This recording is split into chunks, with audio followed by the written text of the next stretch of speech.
I want to know all about expectations, कि अगर कोई कहे कि हमें एक्सपेक्टेशंस हैं और हमें उम्मीद है कि वो सिर्फ सारी तू ही पूरी करेगा, कि हम चाहते हैं कुछ तो सिर्फ तुझसे ही चाहते हैं, उसकी खुशी की रिस्पॉन्सिबिलिटी क्या सर मैं ले सकता हूँ पूरी की पूरी? किसी की फाइनेंशियल रिस्पॉन्सिबिलिटी तो आप ले सकते हैं, उसमें कोई दिक्कत नहीं है। जैसे माँ बाप अपने बच्चों की फाइनेंशियल रिस्पॉन्सिबिलिटी ले लेते हैं, लेकिन आप किसी की भी खुशी की रिस्पॉन्सिबिलिटी नहीं ले सकते। खुश होने की जो रिस्पॉन्सिबिलिटी है वो इंसान की खुद की है। क्यों? क्योंकि खुश होना, बोलना बड़ा सिंपल है कि खुश हो जाओ जी, बट खुश होना इज एन आर्ट। ये हर एक के बस का काम नहीं है। और जब एक लेवल पे आपकी अंडरस्टैंडिंग पहुंच जाती है तब आप खुश रह सकते हो लाइफ से। देखो, दो एक्सट्रीम है जहां पर एक आदमी खुश रह सकता है। मैं बता देता हूं वो दो एक्सट्रीम्स क्या हैं। या तो आदमी बिल्कुल ही बेवकूफ हो, वो खुश रहेगा। उसकी खुशी का मतलब क्या है कि मेरा पेट भर जाए, मैं खुश हूं। जब तक कि उसका पेट भर रहा है, जैसे आप किसी जानवर को देखो, जैसे ही उसका पेट भर जाता है वो खुश है, उसको और क्या चाहिए। तो अगर एक इंसान भी जानवरों के लेवल पर ही है, यानी कि जो अंडरस्टैंडिंग से बिल्कुल ही जीरो है, तो वो खुश रह सकता है, बशर्ते कि उसकी जान को खतरा ना हो, फिजिकली उसको कोई दिक्कत ना हो, दूसरा उसका पेट भरा हुआ हो। जो पूरी तरह से ना समझ है, जैसे कि एक बच्चा, वो खुश है, वो मस्त है। अगर वो कुछ तोड़ता भी है तो घर वालों को परेशानी होती है, बच्चे को थोड़ी ना होती है। समझ गए ना? उसके लिए अगर कोई चीज तोड़ दी और वो मान लो 10,000 रुपए की है तो उसको थोड़ी ना फर्क पड़ता है। उसके लिए क्या 10,000 और क्या 10 लाख, समझ गए? बिल्कुल। तो बच्चा मस्त है। क्यों? क्योंकि बच्चा ना समझ है। या फिर कोई बहुत ही समझदार आदमी जिसने जिंदगी को बहुत ही गहराई से समझ लिया है, वो मस्त है।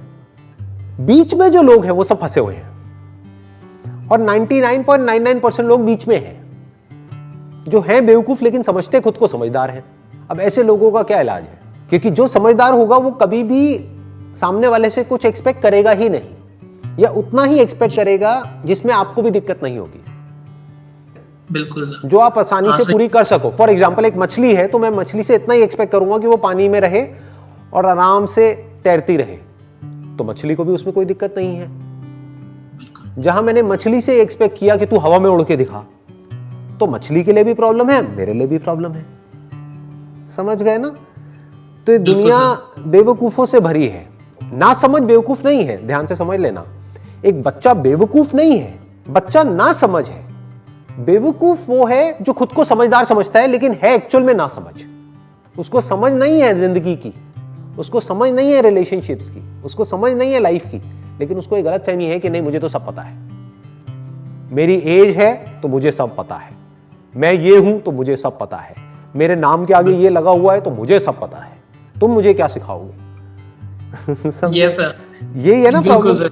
हाँ, मतलब इसके बारे में कहा जाता है कि अगर एक इंसान चाहे, यानी अगर हम चाहें, यानी ह्यूमैनिटी अगर चाहे, तो दुनिया में इतने रिसोर्सेज हैं कि एक भी आदमी भूखा नहीं रहेगा। अगर आज हम सब एक हो जाएं, जितने भी इंसान हैं इस धरती पे वो सब एक हो जाएं और कहें कि यार एक भी आदमी भूखा नहीं रहना चाहिए, तो इतना पैसा है, इतने रिसोर्सेज हैं कि अगले 1 महीने के अंदर अंदर एक भी आदमी भूखा नहीं सोएगा इस प्लैनेट पे। तो पेट सबका भरा जा सकता है, लेकिन एक्सपेक्टेशंस किसी एक की भी पूरी नहीं करी जा सकती। लाइक सर, जरूरतें पूरी हो सकती है लेकिन जरूरतें पूरी दुनिया की पूरी हो सकती है। इतना है इस दुनिया में कि जरूरतें सबकी पूरी हो सकती हैं, लेकिन ख्वाहिशें, एक्सपेक्टेशंस, डिजायर्स किसी एक का भी पूरा नहीं हो सकता, नॉट इवन वन। और वो कोशिश करनी भी नहीं चाहिए, क्योंकि अगर आपने एक बार ये खेल शुरू कर दिया किसी की एक्सपेक्टेशंस पूरी करने का, तो कोई ना कोई ऐसा पॉइंट आएगा जब आप पीछे हटोगे तो सामने वाले को हर्ट होगा। तो इससे बेटर ये है कि जहाँ पे ये खेल शुरू हो रहा है, जैसे वो कह रहे हैं कि भाई मेरी ये एक्सपेक्टेशंस हैं और ये आप पूरी करो, वो करो, तो आप वहीं पर बैठ करके उनको क्लियर कट बता सकते हो कि देखो आपकी जो एक्सपेक्टेशंस है, पहले तो आप वो सारी मुझे बताओ, पहले आप खुद अपने माइंड में क्लियर करो। ऐसा तो नहीं है कि आपको ही नहीं पता है। 99.99% लोगों को यही नहीं पता है कि उनको आपसे चाहिए क्या है, या एक रिलेशनशिप से चाहिए क्या है। जैसे एक हस्बैंड वाइफ है, दोनों एक दूसरे से परेशान हैं, उनसे पूछो कि भाई तुम्हें ये क्लियर भी है कि तुम्हें सामने वाले से क्या चाहिए, क्योंकि अगर वो सब कुछ भी कर देगा तब भी कम पड़ जाएगा, क्योंकि तुम्हें पता ही नहीं है खुद कि तुम्हें उसे चाहिए क्या है। पहले तो तुम्हें ये क्लियर होना चाहिए, नंबर 1। नंबर 2, वो सामने वाले को बताओ। अब सामने वाला बताएगा कि मैं इसमें से क्या कर सकता हूं, क्या नहीं कर सकता। क्या मेरी कैपेसिटी में है, क्या नहीं है। अब सामने वाला आपसे एक्सपेक्ट कर रहा है कि भाई आप उसको प्राइवेट जेट में घुमाओ, आप कहोगे भाई मेरी इतनी औकात नहीं है, मैं प्राइवेट जेट कहाँ से घुमा दूंगा मैं, है ना, मुझे भी कोई कांड करना पड़ेगा और कुछ लोगों की तरह जो इंडिया छोड़ के भाग गए हैं, राइट। तो सामने वाला जब अपनी सारी एक्सपेक्टेशंस बताएगा एक एक करके, फिर आप उसको क्लियर बताओगे कि देखो जी पहले तो आप अपना माइंड मेकअप कर लो, यही एक्सपेक्टेशंस है आपको मेरे से, इसमें से 10 में से मैं ये 5 पूरी कर सकता हूँ, 5 नहीं कर सकता। आपको ठीक लगता है? अगर आपको लगता है कोई और है जो आपकी 10 की 10 एक्सपेक्टेशंस पूरी कर सकता है तो आप उसके पास चले जाओ, तो उससे रिलेशन बना लो। अगर ऐसा कोई इस धरती पे प्राणी है तो बढ़िया है, आपके लिए भी अच्छा है, मेरे लिए भी अच्छा है, राइट। तो वहाँ पे स्ट्रांग होना पड़ता है। बहुत बार क्या होता है, हम ही वीक पड़ जाते हैं, हम ढीले पड़ जाते हैं, हम पागलों की तरह बस पीछे पीछे पीछे पीछे पीछे पीछे और सामने वाले की सारी एक्सपेक्टेशंस पूरी करते रहते हैं। फिर वो सामने वाला हमको इनडायरेक्टली, डायरेक्टली नहीं, इनडायरेक्टली ब्लैकमेल करता है। हाँ सर। उस ब्लैकमेल को इमोशनल ब्लैकमेल भी बोलते हैं, साइकोलॉजिकल ब्लैकमेल भी बोलते हैं। वो फिर जैसे कुछ भी होगा वो अपने सारे दुखों का इल्जाम उठा करके आप पे डाल देगा कि मैं परेशान हूं किसकी वजह से, तुम्हारी वजह से।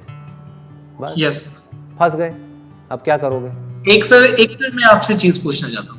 हाँ सर आप सर ये सब हमारे लिए करते हैं और सर किसी फ्री ऑफ कॉस्ट करते हैं सब कुछ सर, तो सर मैं जानना चाहता हूँ सर आपकी जो प्लेज है ये सब किस लिए है, कि सिर्फ हमारे लिए?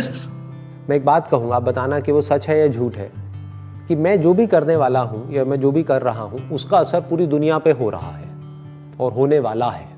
क्या ये सच है झूठ है? सच है सर। सच है ना, तो क्या मेरी रिस्पॉन्सिबिलिटी नहीं है कि मैं जो भी कर रहा हूं या जो भी कर सकता हूं वो सब मैं करूं?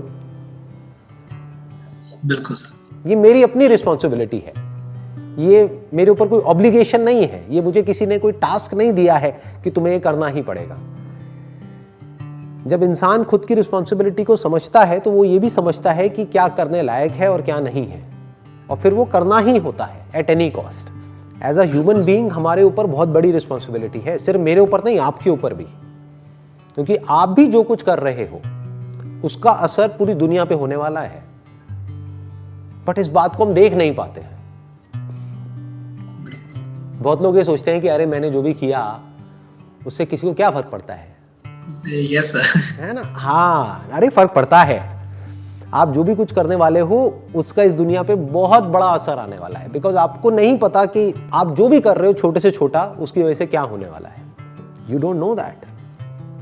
आप समझे? हाँ, तो ऐसे सोचना होता है। चलिए जी, ठीक है जी, thank you sir, thank you so much. Most welcome जी, wish you all the best and thank you so much.